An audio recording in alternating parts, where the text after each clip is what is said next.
Right. Okay. So what I will do is, if you are okay with, I'll take about, let's say, about 20 minutes, 15 to 20 minutes, and quickly share some thoughts, or rather share what we have been, thinking and doing, our journey in some ways. And then by and large, we will have the session more as a Q&A session, um, trying to see what you are looking for, and hopefully the whole group can help each other answer it. So my name is Ratnesh, and so what I'll request is the first 15-20 minutes, just hear me out, just bear me out, my monologue, and don't ask questions, but you can note down the questions, and then when we go and get into Q&A, we can, you know, we can take all your questions, right?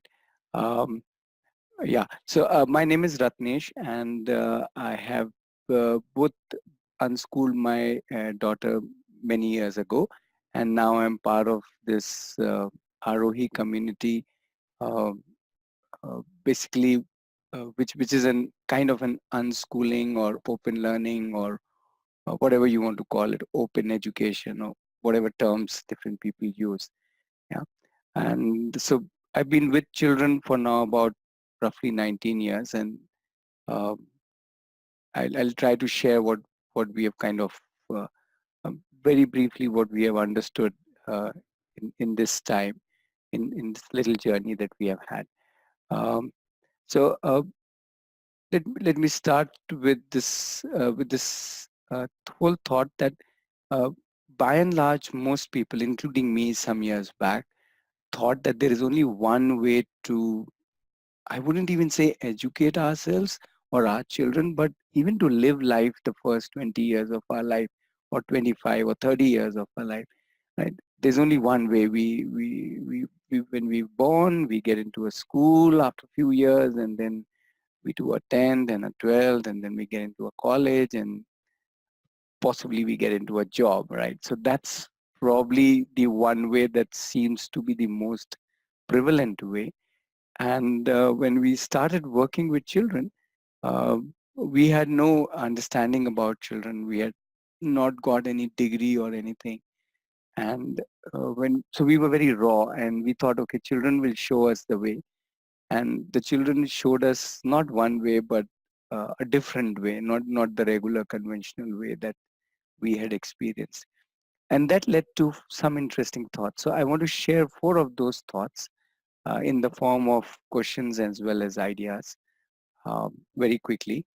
The first thought was that, hey, do we really need to bind the child with a curriculum?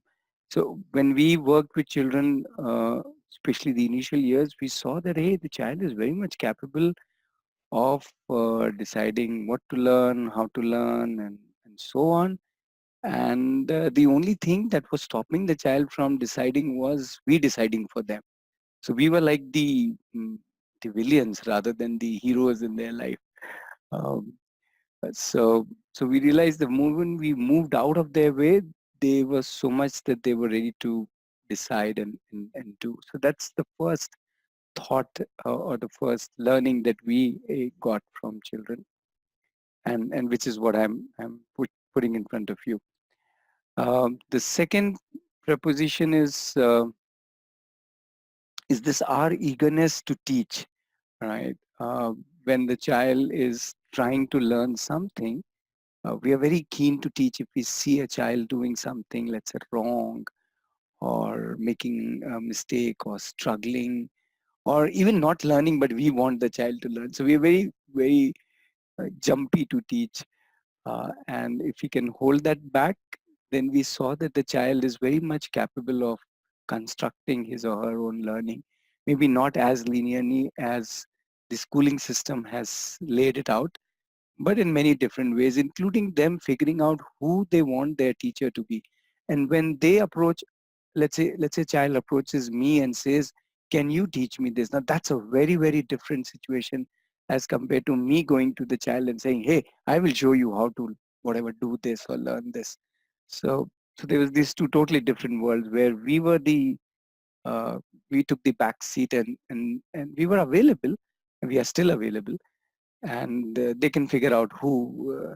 In many cases, they prefer YouTube to be their mentor, or let's say an online course to be a mentor nowadays with technology very easily available. But yeah, the idea is that they can figure that out, whom or how they want to learn. The third proposition was even more interesting, because in spite of doing these, people felt, even we felt long back, that we need to still assess the child, we need to do whatever, some kind of grading, marking, tracking. And but somehow we didn't feel like doing it. So we ended up telling the children, hey, why don't you grade yourself? And that was so amazing, because not just the children had the capability to grade themselves, but actually get into a detailed reflection or self-assessment, or whatever you want to call it. And also then we saw that they are uh, actually open to feedback when it's not, when they are the ones who are seeking it, when they are the ones who are trying to understand themselves, and hey, why am I, let's say, getting angry, or why am I not able to learn this, or why am I not able to do this, or why am I not as good as how I want to be, and so on. So yeah, the feedback worked very well, but more importantly, the self-reflection worked, something which we thought was a lifelong uh, uh, you know, skill that they have, that they can keep on using this in their life. The fourth proposition, which is often, I would say, debated the most by people, is that do we really need a degree? I mean, can we think outside this whole thing about degrees? We are not trying to suggest that degree is bad or wrong. No, if uh, if you want it, then there is no problem. You can go for a degree, but the thought that there can be so many different options, that I can have a degree, or I can have just my own journey, or I can be an apprentice, or I can learn from different courses. So when we open this world up, saying that is only one option, not the option, then it presents itself in a totally different way. Yeah. So these were the four propositions which we have, or rather four thoughts that we have um, kind of learned on our way, and incorporated in what we call as unschooling or homeschooling, or um, open learning, or whatever term you want to call, because these terms are just quite interchangeable. So including all these four, uh, the question that we asked ourselves was that, okay, if that is all of that, that is fine, but what is the purpose of education? And somehow we didn't think that the purpose of education is to learn or to earn, but more it came to us that the purpose of education is to live. And when we think about living and learning and education as all synonyms, we don't even need to call them that I'm in education. We can just say that I'm living. A 7-year-old can just say I'm living. Why should the 7-year-old say I'm learning? As much as at 50 years I can say I'm learning, not because I'm in a school or a college, but I'm learning not because I'm a child in terms of age, but because learning is living and living is learning, and blah blah blah. So we looked at it that way, and it appealed to us, and we saw it that, if we look at the life, we are all the time learning, and if that is the case, then why do we need to make this demarcation? So instead of doing all this, which was what I'm assuming most of you here would have gone through, this kind of feeding us, we thought, can we let the child lead? And or can I myself lead myself? And children consistently prove to us that yes, they are ready to lead themselves. All they need is the allowance of that. Uh, so uh, so that is how our thinking evolved over the last so many years. Um, and which is what we ended up doing. So we formed this little space called Arohi. We call Arohi as an open learning community. Uh, so this little visual kind of says that openness is openness to anybody who can learn. Openness is to what you can learn. Openness is to everything. At what age you want to learn. So at 20, you're most welcome. At 50, you're most welcome. At 5 years, you're most welcome. So age is not an issue. Caste, creed, social, economic, whatever. Let it just be open. So the white space that you see in the visual to us shows represents the openness. It's all open. It's like an open canvas. Uh, the asterisk that you see in the center, the green asterisk, that signifies what we learned from computers, star dot star, which means when we think about learning, any learning is good enough. All learnings are equal. There is no difference between mathematics and embroidery and golf or whatever, video editing and so on. All the learnings in this world are worth learning. So that's the second key word when we describe ROE uh, as open learning community. Um, the community aspect is fairly easy to understand. When we get together, there is so much of sharing, and the getting together need not be of same ages. It is very artificial for all 6 years old to sit in one room or all 14 years old to sit in one room and learn. While in real life, we all have a mix of ages and we can learn from anybody from any age. And that is what the community is all about, that we are all together, whether it's 6 years old or a 66-year-old, and we can learn together, learn from each other, and so on. So the community aspect is absolutely very wonderful when we start all as co-learners, not as, there's no teacher, there's nobody trying to say that I know better than you. We are all trying to say that, hey, we all can learn from each other, support each other, help each other, take care of each other, challenge each other, push each other, pull each other, and so on. So there are many roles that we all play. So when somebody comes to ROA and says, hey, how many facilitators you have? We say, well, we have 20 kids and about 4 adults. So that's about 23 facilitators for each one of us, which means everybody is there to facilitate everybody. That's the whole idea. So that's how we define open learning community as what ROE is. Um, as we have kind of worked with children, we realize that there are 5 things that are extremely important for open learning community to exist. So I want to quickly share that because that's what a lot of people have asked. How do I set up a space, or how do I think of my home as an open learning space? So here you go. I'll quickly run you through that. So we use this analogy of our left hand. So if you want a handout, you can write these words SPACE on your fingers, S with the left thumb. And we say that, hey, the most important thing is obviously the learning is in my hand, as in the child's hand. And which is why S stands for self-driven. So the space needs to be self-driven, as in the child decides what I want to learn. And when the child wants to learn something, there is no stopping the child. Which is where we say it like this: it's not the skill, it's not the will. When it's the hill, you love to climb. So once the children decide what they want to learn, let me give you an example. There is an 8-year-old in our community who loves electrical work, and he loves it so much that he will haunt everybody till he gets the material, he gets the work, he gets everything set so that he can do the work, he can fix things. He's the electrician of our campus. Any problem, this 8-year-old solves all the electrical problems. But the point is not whether he's able to solve or not. Many times he's not able to. Many times he needs help, guidance, blah, blah. But it's this super enthusiasm in running, getting, and especially pestering people to help him. If somebody needs to hold the ladder or somebody needs to prop him up to fix something and so on. It's amazing.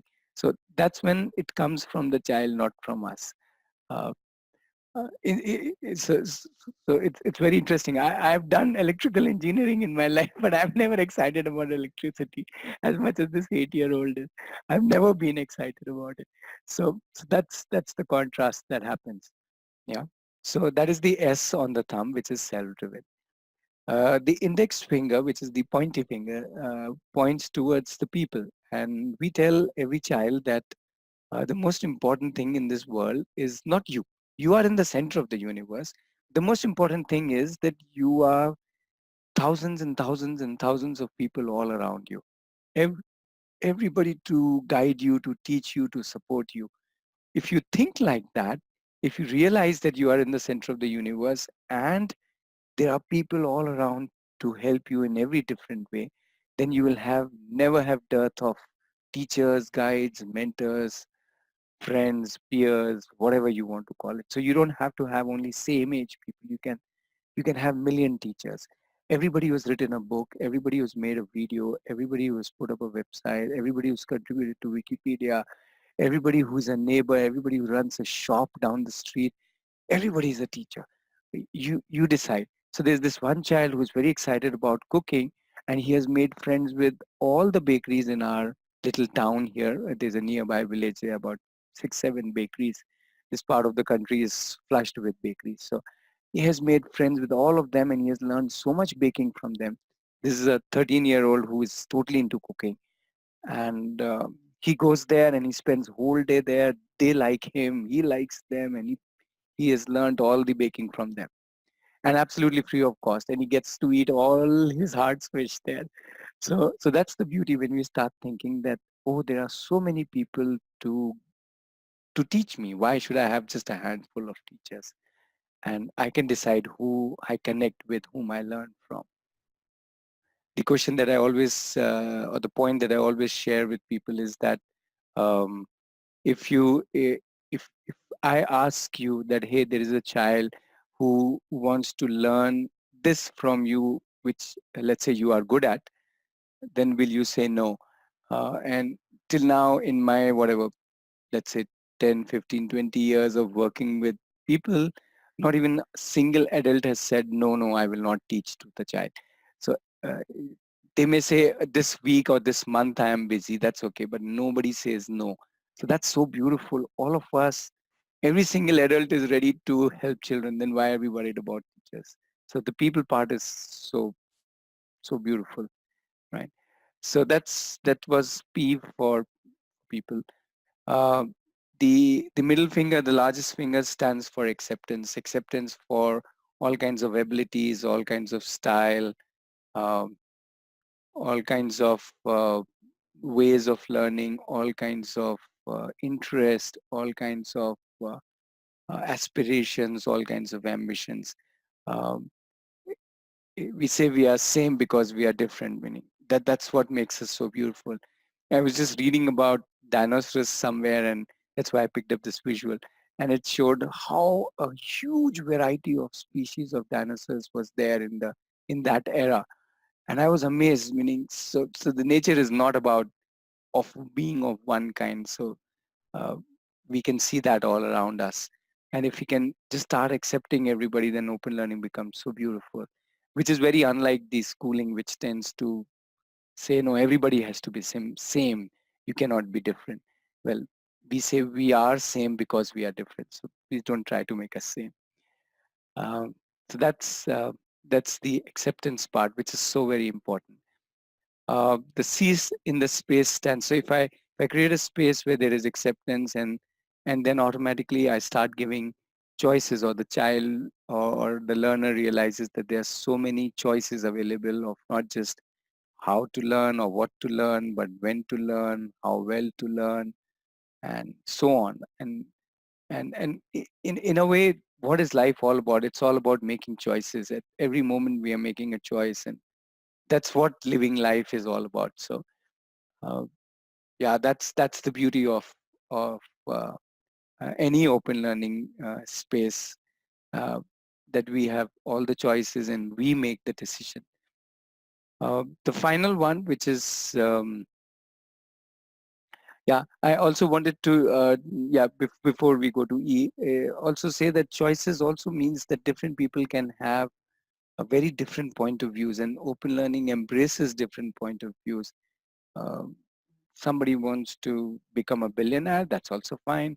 Somebody wants to become a hermit, that's also fine. So these are just two choices, right? Uh, why do we need to have everybody become a CEO or a whatever, right? So we can be so it's, and it's not just about becoming. I can have views about people. I can have views about money. I can have views about politics. So let let all the views exist, and that's the beauty of the world. So we we say that to children, that you have the choice. You can choose to be angry, or you can choose to be not angry. That is also a choice. And if you're choosing to be angry, that's all right. There's nothing wrong in choosing to be angry. But it's a choice finally. It's your choice. You have decided to be angry. So that's so amazing when we think of it like that. Um, and that's what open learning is all about. It's totally open. I'm making my choices. Lastly, the E stands for effort. Uh, Finally, the whole concept of that I am living my life is all about effort. It's not about some fun or some entertainment. So he's not entertainment. He's in fact not even enjoyment. He's about putting in all the efforts.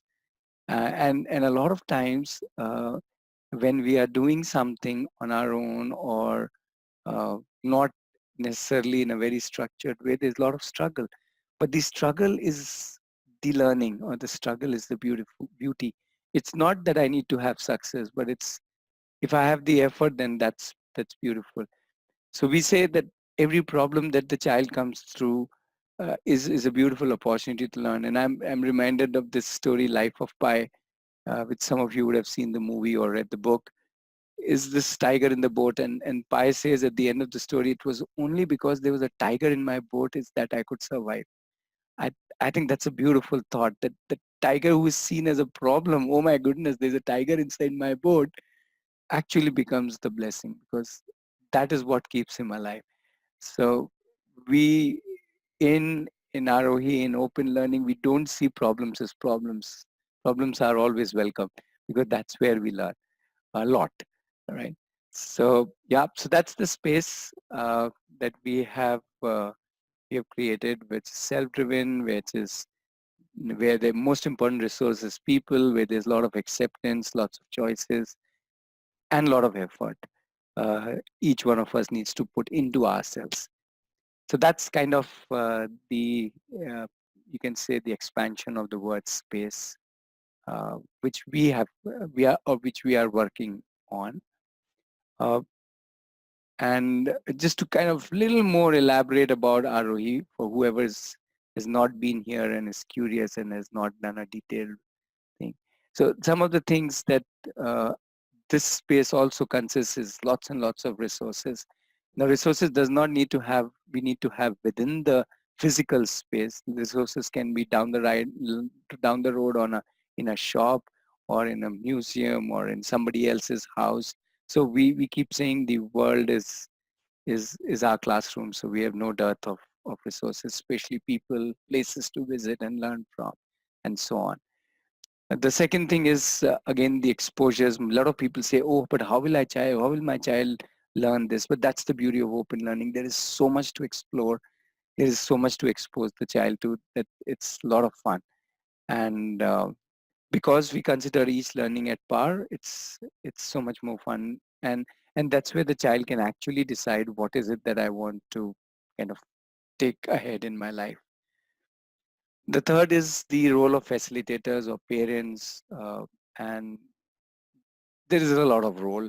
We don't have to be an ideal person. We can be just we or me, and we can push, pull, we can accept, not accept, fight, guide, do anything and everything. And when the child realizes, yes, you are available, I am available, and we both can, together swim this through, then it's so much more fun. Um, Also, for us, it's very important that it's a space where everybody is equal. not just equal as in equal, but there is equity as in since each one of us is different, it's in that sense equal. So that's an attempt to create a space which offers and because it offers that kind of equality, it also demands responsibility and taking charge and accountability from everybody, and that becomes a very challenging space. Right. So that's enough about what I wanted to quickly share. Uh, Kind of pausing it with this slide. Uh, we can kind of jump into the questions in just a minute. Maybe you can take a moment to, we'll just take about 30 seconds, pause for you to think what I've been rambling and what questions you would like to ask. Yeah. So just let's take a little pause of 30 seconds and then we can start with the question and answers.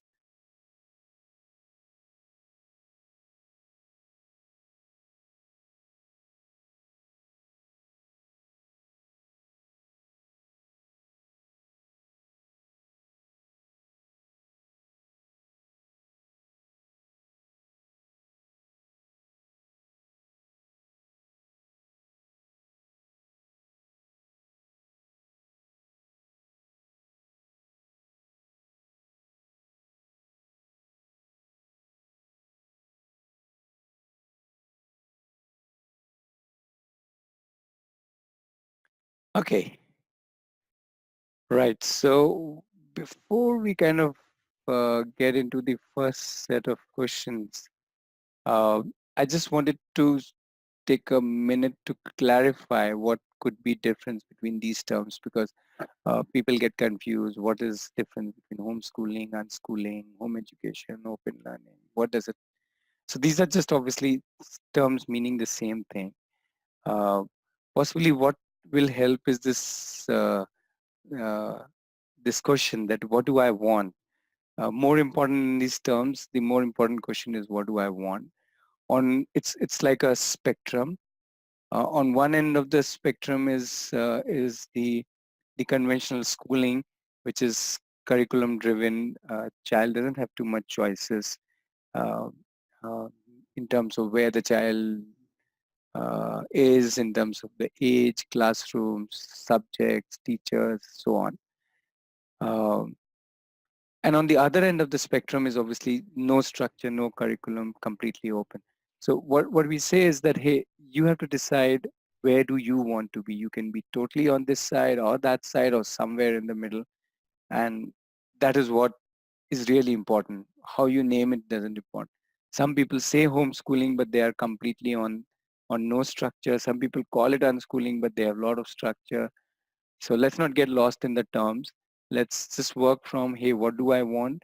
And even this question and even the answer to this question will keep changing as you go along in your journey. Sometimes you will be structured, sometimes you will move away from structure and so on. So that would be your journey. And I'm sure you don't want a photocopy of somebody else's journey. You want to have your own journey. And that's the beauty of life and learning. Right. So I just wanted to clarify that. Um, so what I've done is I have, based on the questions that you all had put in the form, um, I've kind of divided the questions into three headings. The first are questions more related to open learning in general, which are some of the questions I put down on the screen, but you're free to ask the questions. Then I have a set of questions related to exams, career, jobs, 10th, 12th, college, and so on. And then finally, some questions related to ROEs specifically. So I thought we'll just go one set of questions at a time and then we will move ahead. So I put these questions on the slide, but I will not answer them. Uh, these are the kind of questions that people have asked. Now you'll have to once again ask me a question and then we'll see who wants to answer that, right? You can use chat, or you can come on voice. Okay, so we already have one question in the chat window. Okay, that is Dharya. And question is, how much part an environment plays in unschooling? Um, well, I don't know how to answer that because um, I guess it's like, I is it the answer obvious? Meaning, it's like saying how much does the home part environment plays in work? I'm sure you would like to work in an environment which is enriching. In the same way, wouldn't you want at any age, whether you are 80 years old or 8-year-old or 8 months old, you would like to be in an environment which enriches you as an individual. Now, how does that enrich and how do you create that environment is your thing. But I guess it's isn't that obvious that the we all want an environment where which we connect to, which we like, which helps us develop as we are. I don't know if I answered that question. If you're expecting something else, please ask me again or come on the mic. That would help. Yeah. Please unmute and come on the mic, whoever wants to ask. You can also obviously ask.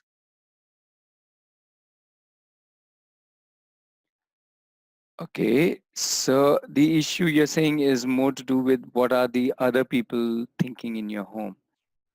Okay, so the interesting part of about open learning is when you start thinking like that, when you say, "Hey, learning is open."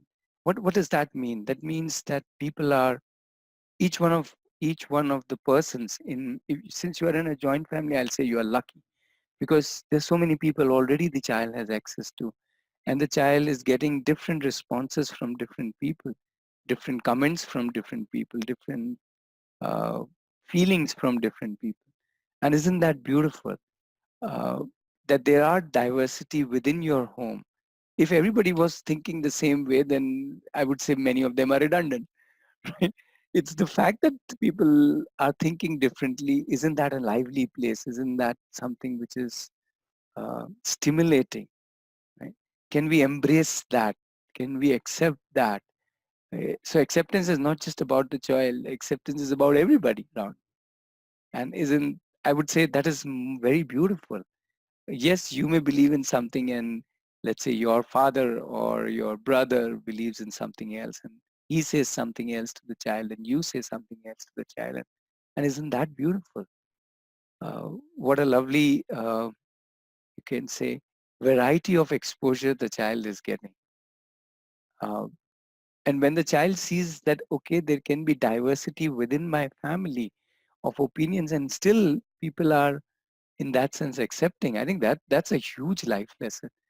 I can't think of a better way of living my life than be able to connect with people with different ideologies. So I don't see that as a problem. Uh, you're saying, isn't that confusion? Well, trigonometry is also confusing for a child. And so is the relationship it is confusing even at this age, right? Why do we worry about confusion? Confusion is so beautiful in anything. I mean, if there was no confusion, if everything was clear cut and decided, then what's the fun in living life? At least I don't see a point, right? If everything is so clear cut. So we are embracing uh, con- confusion, and open learning are synonyms. Uh, it is the textbook which tries to put down everything in black and white and say there shouldn't be a confusion. Open learning starts with saying, let's confuse ourselves,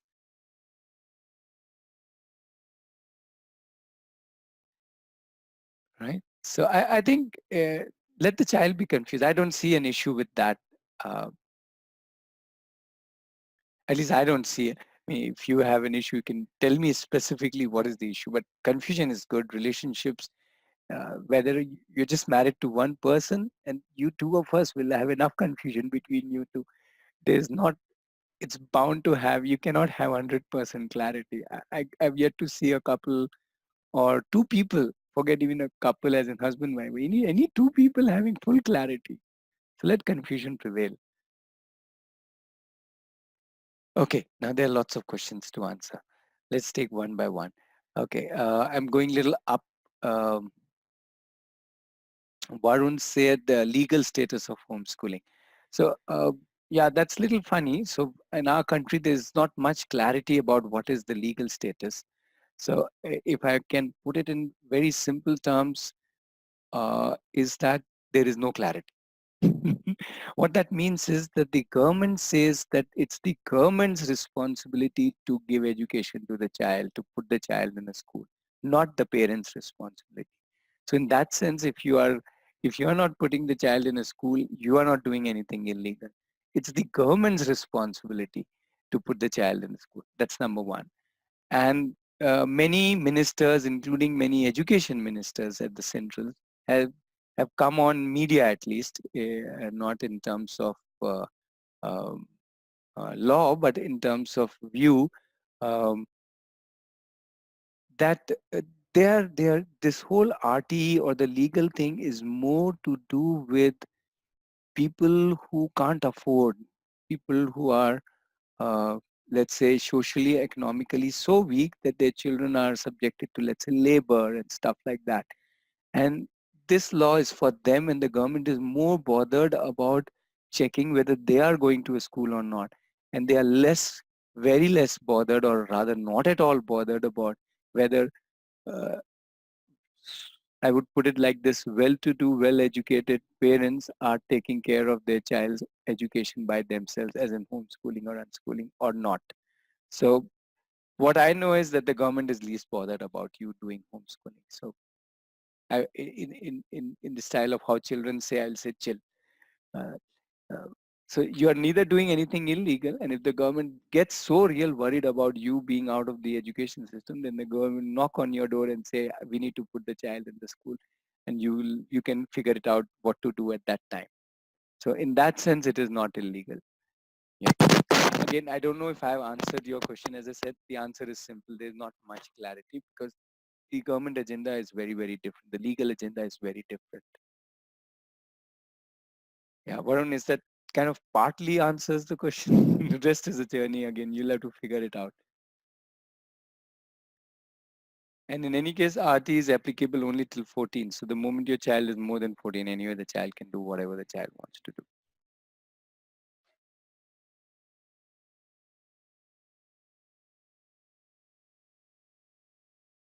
Okay. So Mangesh is saying, can the open learning for a year help our child? So Mangesh, uh, uh, that's a very common phenomena abroad. I hope you're familiar with something called as a gap year, where a whole lot of youth do not straight away go into a college or or a job, but they actually at this stage about 12th standard level or even earlier or even little later. Uh, but in their youth, they take a gap year, and a lot of them travel. One of the key learnings, key methodology they use is travel. They do volunteering. There are websites devoted to getting your 17, 18, 19-year-old into volunteering jobs across the world. We have had 18-year-olds coming here at our campus to stay with us from all over the world. So uh, I think we just need to realize that life is so amazing. Why do we need to hurry with getting a degree, getting a job, and then getting a, you know, getting in that whatever wheel going going in that cycle? We can step back. We can explore. Uh, I'm not saying that in 1 year she will be clearer on the choice of her way ahead. Not every 30-year-old, 40-year-old, 50-year-old is clear about what they want to do in life. So how can we expect a 17, 18, 20-year-old to be clear, right? So I think I think somebody in this group is already doing that. She left job and uh, you know, I think her name was, I'm not remembering, Sonteria or somebody who said that she has already left her job and is now exploring what she wants to explore. So I think it's beautiful, and maybe you can connect with her, and she is a better guide to say, hey, is it? But don't go by a year. If you're letting your child explore, then maybe it will be more than a year. Maybe the child will never come back to a college and will just live his or her life. Uh, ahead without getting into a college pack. So, uh, but I think it's a beautiful idea if your child wants it and if you want it. Yeah, the child should want it, because if you force the child out, also that also becomes a problem because the child may have peer pressure. So, but if the child says yes, I'm okay, you are okay, then it's an amazing choice. Do Google for gap year more, and you will see innumerable resources for students taking a year gap.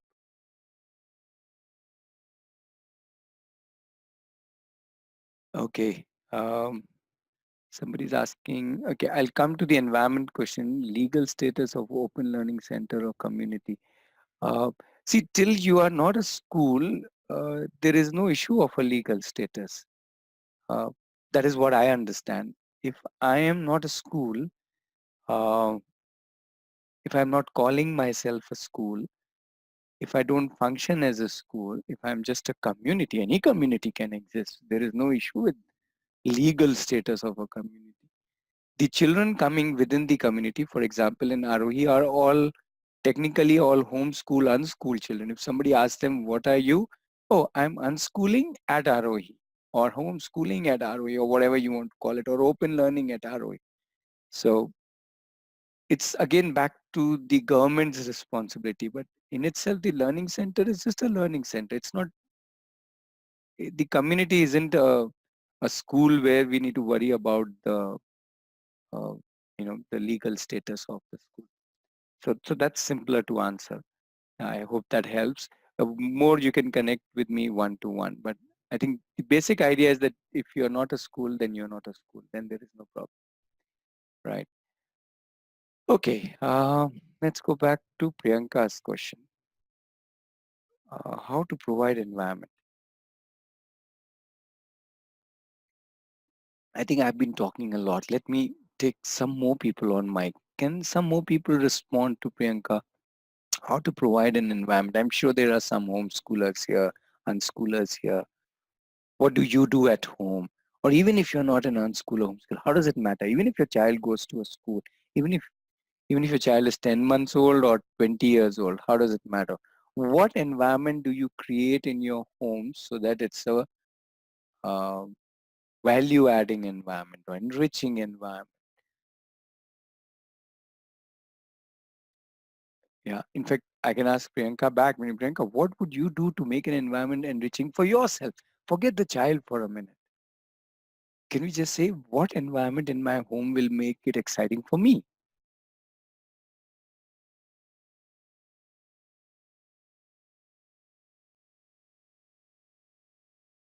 Yeah. Anybody would like to share? What do you do? Uh, right. Somebody can come on the mic and just share. What do you do? Yeah, this is Pooja. Yes, Pooja. Yeah, my son is 7 years old, Mm-hmm. and I feel that I that was my question about the environment. Okay. So thanks for clearing it. and or like I am like a child should get the respect and the freedom to let him be. So Mm-hmm. that would be the perfect blend of the environment, creating the environment suitable for the child in any concept like unschooling, homeschooling, or maybe conventional schooling. Sure. Sure. So the environment should be like that. It should aid on like to the what the child is thinking, just to be an helping hand if he needs. And environment can be anything like ऐसा नहीं है कि कुछ एक ऐसा ही होना चाहिए, Sure. like you answered, Yeah. because the diversity is the beauty. Yeah. So I feel that environment, uh, after your answer, I feel that okay, environment means respecting a child, and resources could be anything. The more diversified resources you can add on, it's good. It's good. So I feel that. Thank you. Yeah. Yeah. Thank you. I would personally say if a person is asking this question that how can I make the environment more amazing or more enriching, that person is already there.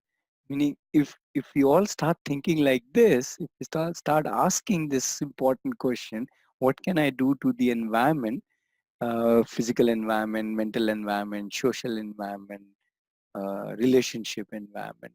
So if you start thinking about the environment, that's what is required to make a great environment. Once you're thinking, I'm sure answers will come to you. Who am I to tell you what to do to the environment?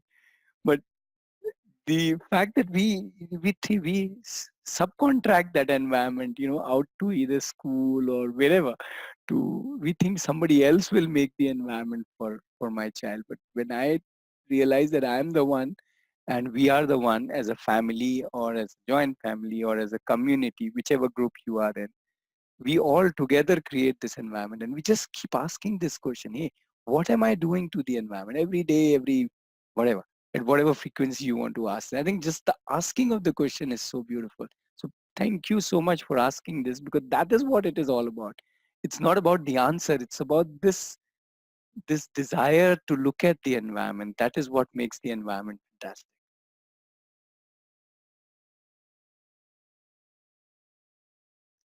Okay, so I'm sorry, I'm again getting that warning that the Zoom may get switched off. So if it does, after some time, just log in again. My apologies again. Something is settings I have not set right, and it is doing this funny thing to me, or to all of us rather. So please bear with me. If suddenly you get logged out, just log in back. No other issues. It's giving me that warning. Right. Let's get back to the questions. Or if anybody else would like to share about environment.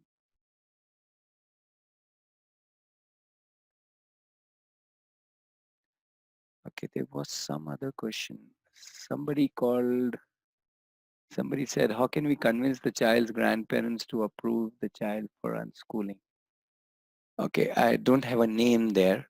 So I don't know whom I'm addressing. It says iPhone. Obviously, you're not iPhone. Um, um, okay. Hi,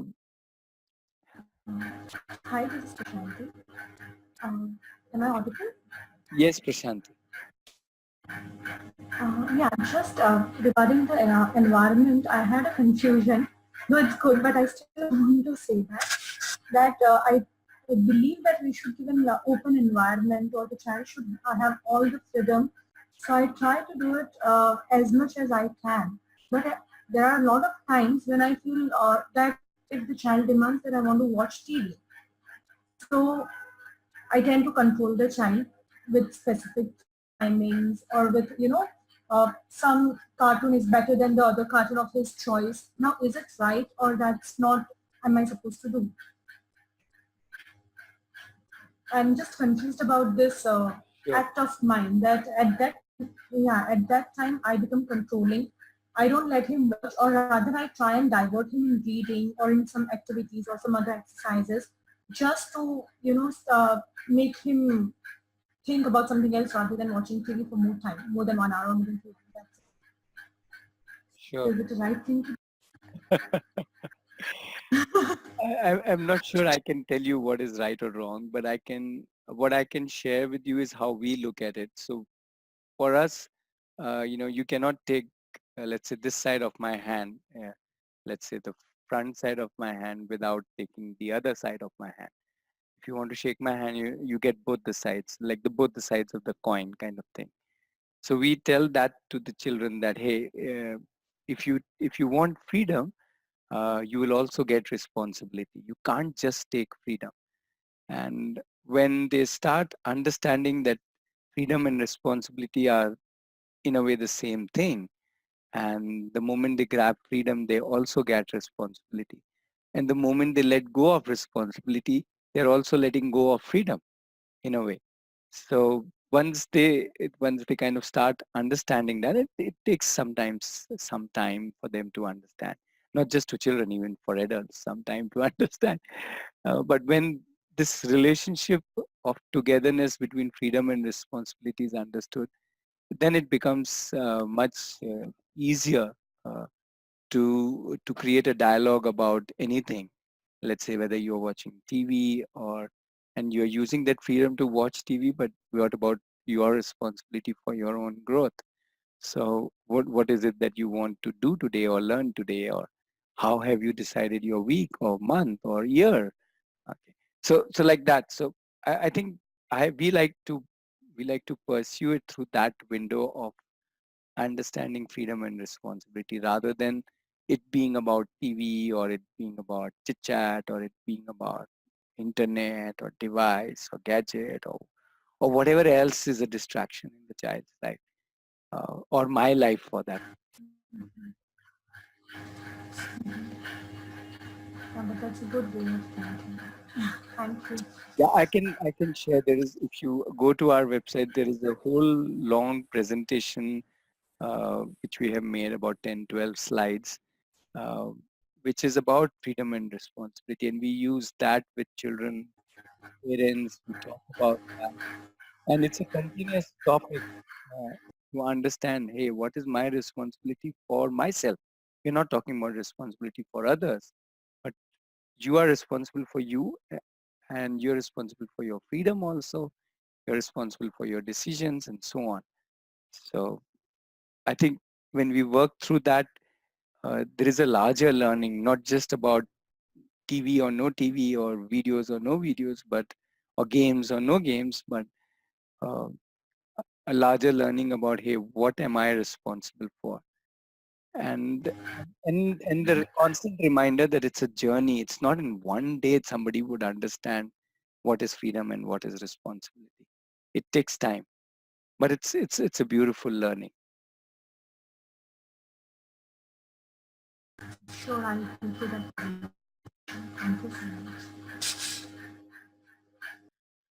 Right. So I think we kind of briefly spoke about the grandparents thing. That personally, I don't see, first of all, grandparents as villains or that we need to convince them, we need to do some marketing or kind of thing. I think we just need to understand and see them as an important catalyst in the environment. If they are questioning, isn't that so beautiful? That means they are so engrossed, involved in the child's journey, and invite them and create a dialogue on a day-to-day basis, not to try to convince them, but to see things from many perspectives. Imagine I am sitting, my dad is sitting, and my child is sitting. That means three generations are sitting, trying to understand what can be the journey of this child. Um, and not just doing it at a one time kind of conclude it here, but as an ongoing thing for the whole life. uh, I think it's far more. So I would not see a grandparent or a relative or a friend who has a different view as somebody whom I need to convince, but I would say somebody whom we need to engage and engage deeply, because that's what they bring in. They bring deep concern for us, and isn't that beautiful? So that's the way we look at it, and that's the way um, I find it. I can actually uh, feel grandparents adding more value to the child rather than just it being about a decision. Uh, I don't know. I haven't obviously answered in terms of this is for you to do, but a different perspective maybe. Monica is saying, what if husband wife both have different perspective? Well, yes, they're two different individuals. So um, again, as I've been saying, I can't say anything very differently on this. I would say that uh, the often the problem is we think that our perspective is better or more important. And I've had people saying, I have asked my husband to attend this session, as if I will convince the husband. But you know, the point is again that if we go, if let's say I have this and my wife thinks differently, and just taking that as an example, if I go to my wife with the perspective that I am right and she's wrong, and hence, I need to convert her into this, and only then that would be the right decision. Then I think I've already lost it. But if I go to her with an open invitation to discuss, to explore, to think about it, and me as ready to listen to her perspective as much as uh, I want to share my perspective, and not necessarily look for a conclusion in the discussion today. And I think we can uh, maybe that would be a much better way of doing it. Whether finally the child goes to school or does open learning, homeschooling, is it doesn't matter, because what matters here is that we both are trying to understand each other, not necessarily one saying my thinking is better and hence we should be doing this and only this with the child. That's the way I look at it. Is it difficult to homeschool a child if okay, respective jobs? Well, I'm not too sure. So yeah, that was on the last slide. What if both parents are working? Um, the way I would look at it is, it is obviously if the child is going to be at home, let's assume, and not in ROE and not in any other school or an alternate space or a learning center, then, and if both of you are working, then you have to have um, somebody at home, grandparent or somebody, because the child can't stay technically unless the child is big, as in nearing to an adult, as in more than, let's say, 13, 14. Um, but if the child is younger, then there has to be somebody at home. And I think that's enough if that is the concern. Rest, I know of so many examples of both parents working, both children being homeschooled. And it's not that just because the parents are passionate about their jobs, they don't have time for their children. In fact, I think they spend more time, more what is commonly called as quality time with their children, rather than many other parents who are actually at home and not spending time with their children. So it isn't about time, the quantity of time. It isn't about, it can be, let me put it this way, I can only interact for 5 minutes with the child and still make a magic, still make a difference, still value add, still connect with the child, still listen and understand to the child. And I can be 5 hours with my child and not listen at all to the child and constantly work from my, you know, uh, so I don't think it's about time. So that's why it's nothing to do with whether you're working or not working. Obviously, if both of you are going out and nobody else is at home, that it's more of a logistical constraint. But otherwise, if you can work from home, or grandparents are at home, or you're in a joint family, or the child is in a learning space like ROE anywhere in this country, then there is no issue. Then working or no working hardly matters.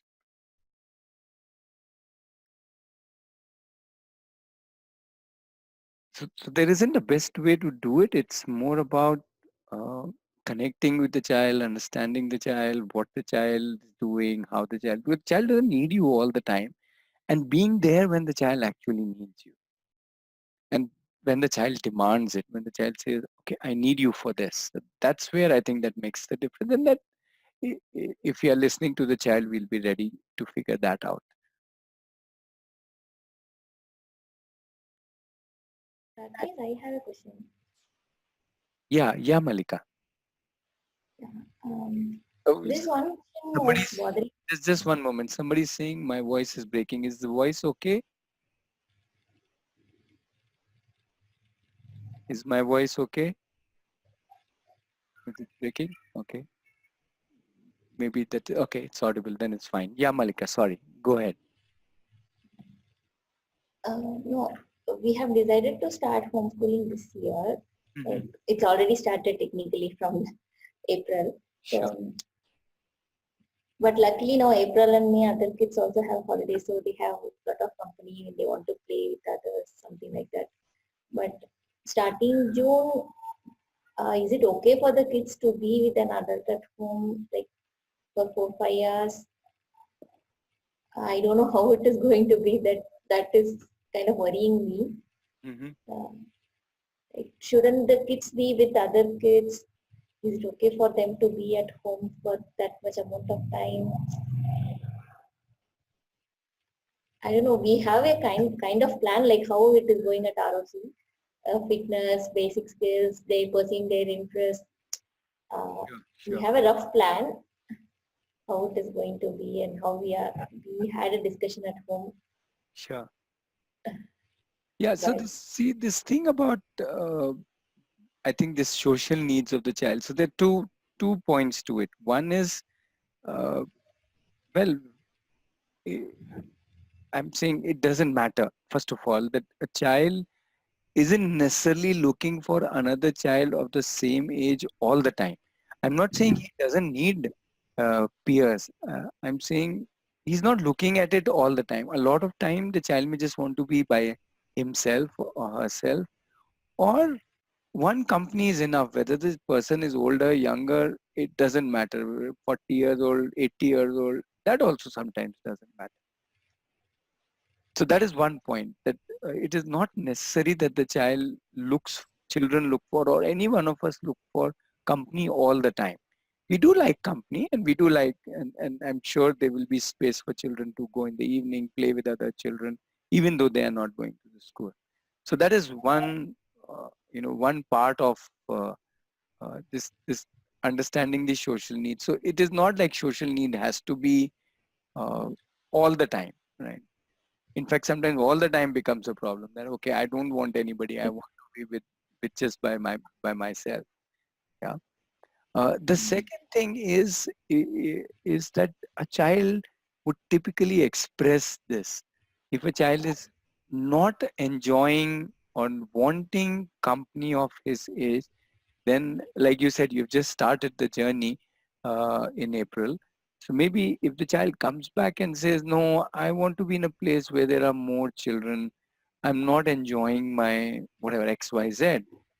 So children are in an environment of open learning where they know parents respect, value their thoughts, their feedback, because that is the only way where we can connect with the child and uh, uh, grow with the child. So the child is free to express, and children can openly express, and uh, and that would be the best way for you to know that okay, now maybe one of my child needs company, but the other child is okay, and then you will have to figure out how you can do that. But what I'm trying to say is that it's not something you need to worry about. Typically, the child will come up front and say that if the child is not finding that enough.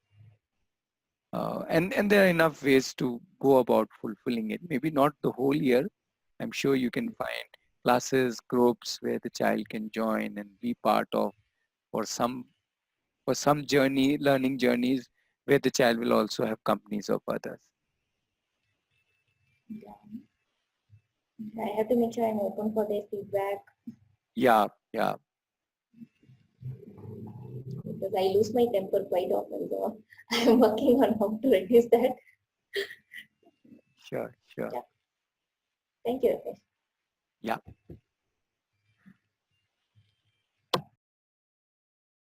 Uh, Ma- Sorry, Madhuri, I'm not sure I've understood your question. Are you saying that people with less economic uh, affordability will not be able to be part of your learning space? Is that what you are saying? Uh, um, Madhuri, are you there? Your question about your learning space? Right, so I can share with you how Arohi works. That's simpler to answer because at Arohi we have children who are paying zero, and we have children. When I say children, as in the parents paying zero to some amount, to full amount, and to more than the full amount. So what we have done is we have kept it very open. We have come up with a budgeted cost. We are saying this is the budgeted cost. If you can afford it, please pay. If you can afford more than this, if you can, please pay more.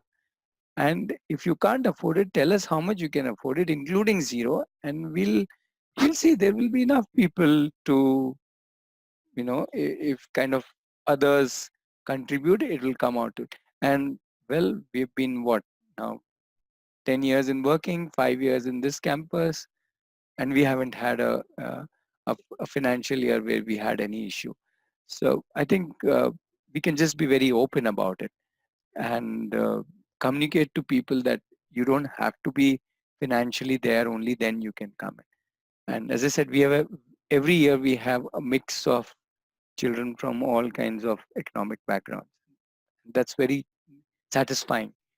Uh, right. So I don't think it's very, very difficult. Maybe at the beginning you would little uh, obviously have to have, you can't start with 5 children who are not paying anything, then you will not have, but unlikely you will get into that situation. So you can build it over the time. Thanks, Ratnesh. Yeah, Yeah, that well, was helpful. right. So any question regarding, no questions regarding 10, 12 college exams? Great, awesome. Looks like we are taking care of that. Nobody's worried about job. Isn't that so beautiful? We have a long way to go.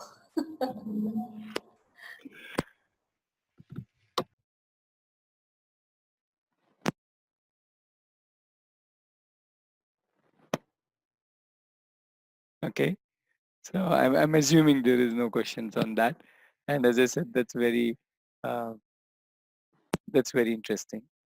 Um, any questions you have specific uh, about Arohi as a space, as an open learning space?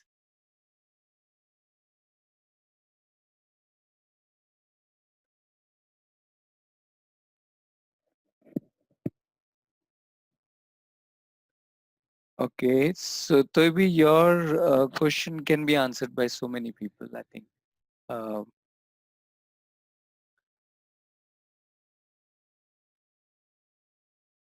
Anybody wants to answer? How do you provide me? I think you will figure that out, won't you? As your child grows, you will figure out other children of that age. You can. I personally don't see that as an issue. I mean, that is an often quoted by people who are not homeschooling that, oh, this will be a problem. But because they are not homeschooling, they have no idea that this will not be a problem.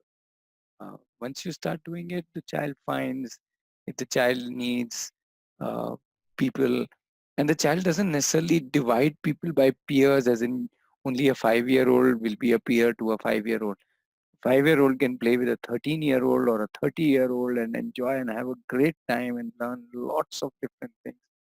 So this word peer is very queer because it has no technical definition from a child's point of view. We may have a definition, but the child doesn't care.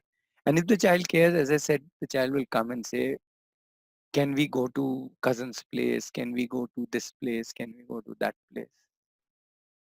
Or if you will have ideas of how you can increase that interaction if you feel that is less.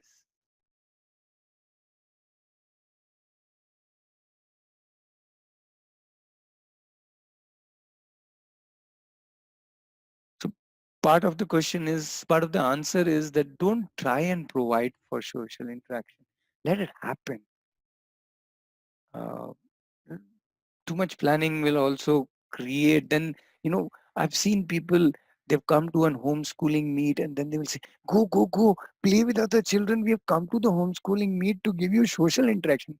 Then they need not be saying these words, but their face says this word to their own child. And it's so funny. The child doesn't want to play with the other children. You have brought him to a homeschooling meet and the child is not interested. The child wants to sit and draw all by himself and the parents are pushing. So I think let's not try to program it so much. Uh, let's create opportunities. Please go to, if there's a homeschooler meet and you want to go and be with other parents, you go for your need of being with other parents. Unless the child says, I want to go there. Last time we went, I didn't do and meet anybody, but this time I want to play with other children. So then that's a different thing. Okay, I think we've talked that enough. That isn't it great that there are different parents with different views, different ways of doing things.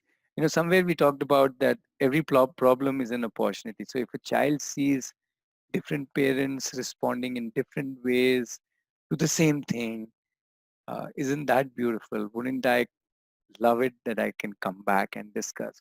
So I'll I'll take my child and say, hey, how was it? That auntie was saying this, that uncle was saying this. What did you think? What do you feel? What do you feel about their opinion? What do you feel about my opinion? You see, it's such an amazing opportunity to learn. So you don't have to handle it. You have to rejoice in it that there is diversity.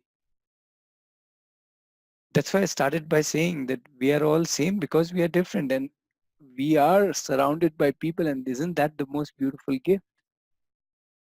And if you're saying that, hey, I want to be surrounded by people who are exactly like me, then just make clones of yourself. Then why go to other people? You know what I mean? Just stay at home.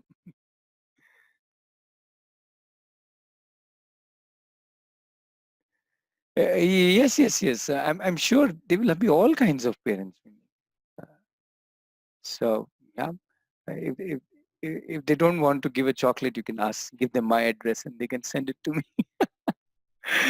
What I'm trying to say is, let's let's let's try and see how that is beautiful. How that fact that this parent is totally no to chocolates, and that parent is totally yes to chocolate, and this is this parent called Ratnesh who wants to eat chocolate. Forget give or take. Sorry, forget give or not give. He wants to get. So I think that's the way I look at it, and that's the way we have looked at it at ROE. Where always there are people visiting, which is what I'm going to invite you. And let me take this as an opportunity. All of you who have not been here, please come here, stay here, because we like this diversity. We like so many people coming together, each sharing their own views, their own thoughts, their own learnings, their own personality, temperament, style, culture, and so on, religion, whatever, you name it.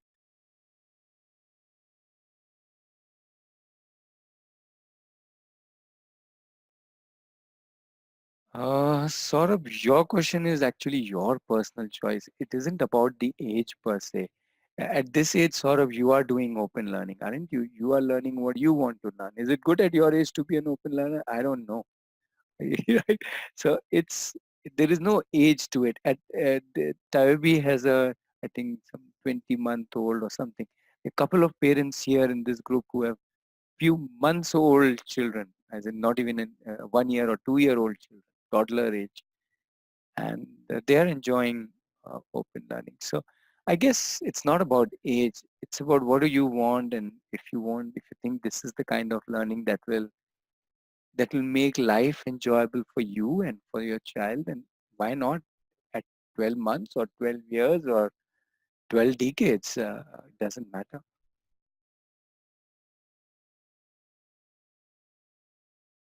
Okay, that is Saurabh is saying, is it good to have open learning in early years or maybe 12 plus? I am assuming he's meaning 12 plus years. So, No, 12 plus in the sense, from what aspect this question is coming from? oh, okay, okay. Saurabh, you'll have to answer that. Malika wants to know from what aspect.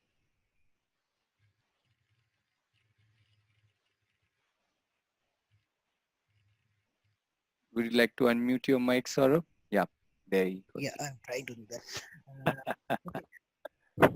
Yeah. So basically, my question is coming from like, I feel that although as much open learning possible is good, but sometimes it is not practically possible. So given a chance, like, is it, what is the experience says that if I put my child in a open learning early years, like maybe 6, 7 years old, or maybe I put him when he is 12 years, 13 years old. So as I said, it's always good, as much as possible is good. But from the practical experience, what do you feel like? What is the right age when he can be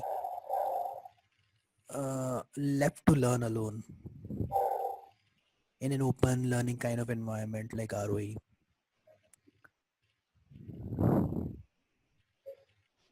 I have two kids. One is 5 years, another is 11 years. Were I audible? So, Yes, Saurabh. uh, Okay. Okay. Yeah, I completed my question. yeah, why I am asking this question is because I have two kids. One is 5 years and another boy is 11 years. So I wanted to understand why this question is coming because whatever they want to learn, they feel the need to learn, they learn in any way. Only thing they have to feel necessity and they have to feel interest towards the whatever they want to learn. They don't even know it is learning, but they grasp it.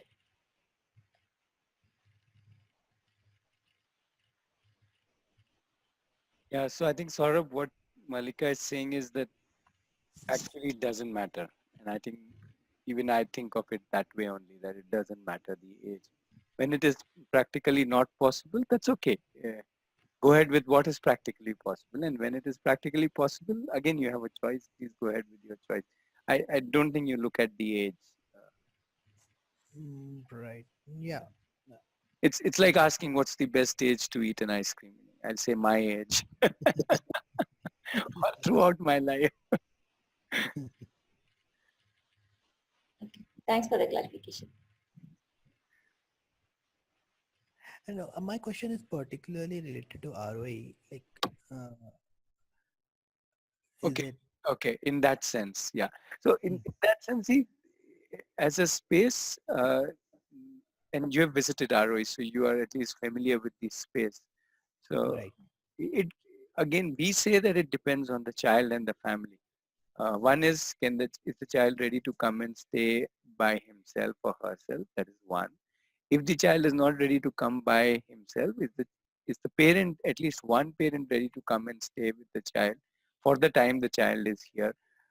For example, there have been two children who started at 5 years. Now they are 7, 8. And over these 3 years, one of the parents would come with them, and they would come alternate weeks and things like that. So they manage their own thing, but they fulfill their need also of having the child here, as well as the child needs of having the parent with them. So one parent used to stay with them. And so they figured out their own formula and permutation combination of use of being in ROI. So again, from our perspective, there is no right age. It is same coming back to you. It is in terms of practicality. If now you can send the child, and if you want to send the child, great. And the child is ready, great. If now either the child is not ready or you are not able to send it for logistical reasons or whatever other reasons, that's also great. Let it happen whenever it happens. So yeah, you can either homeschool or send the child now to school and later on shift. It really doesn't matter, because it isn't, we aren't trying to create something for future. We're trying to say, hey, open learning is about now. Can I give the child his life now? And if in that sense you want, whenever practically you are able to do that, if you like doing that, then just do that. It's as simple as that. Right. So Yeah. it is not about whether it's Arohi or any other space, or even if you were to generalize this question as which is the best age for unschooling or homeschooling, there isn't. It's all about, yeah, if you like it, then it's a question of what is practically possible. Uh, well, stealing isn't wrong or right, and that is what we want the child to learn. We don't want the child to learn stealing is wrong. We want the child to learn that stealing is neither right nor wrong. It is you who have to decide what you want to do in life. Life is your choice. It is in your hand. It is what you think is right or wrong. It is how you perceive it. So, so in that sense, Arohi uh, isn't about subscribing to one view. It is about realizing that there will always be many choices. There will always be many views. And it is I who need to decide, either based on my thinking or blind following or going by the rule book if there is one, and so on and so forth. So there are always situations, no negative situations. There are always situations which people may call as negative, people may call as problems, but to us they are all opportunities for each child to understand himself or herself and his view of the world, which is neither right nor wrong. I don't want children, as I said, become photocopies of me. I keep telling this personally to every child here. Don't become me. Don't become your dad. At least I don't say don't become your dad because dad might get angry. But I say don't become me at least, right? I am me. You have to be you. You have to have your views, your beliefs, your morals, your values, your thoughts.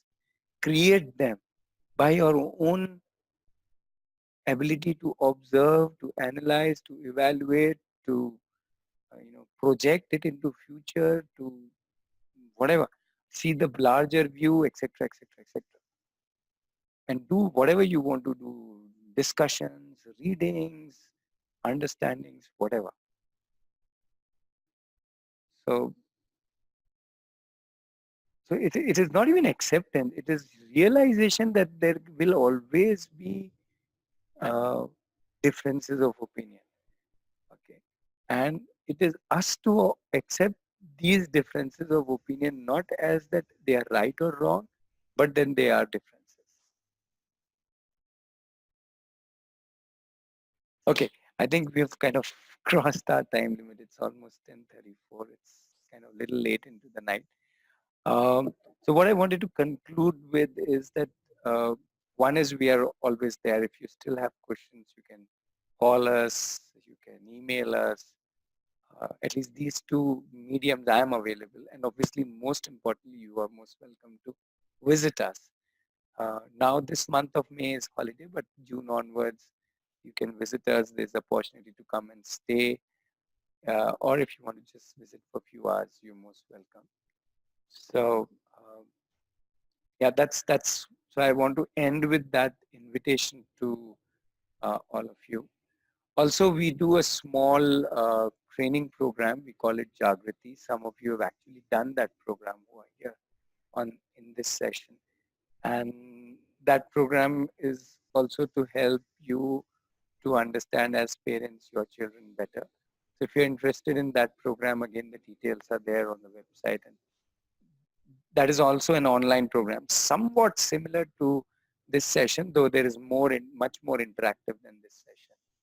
Uh, and yeah, so you can, if you want, you can join that program if you want to interact with other people and kind of get a group's wisdom to kind of understand yourself and your child and your parenting and the learning journey better. But most importantly, please do come to campus, and if you have any questions, please feel free to uh, connect with us. We can only guide you to whatever understanding we have.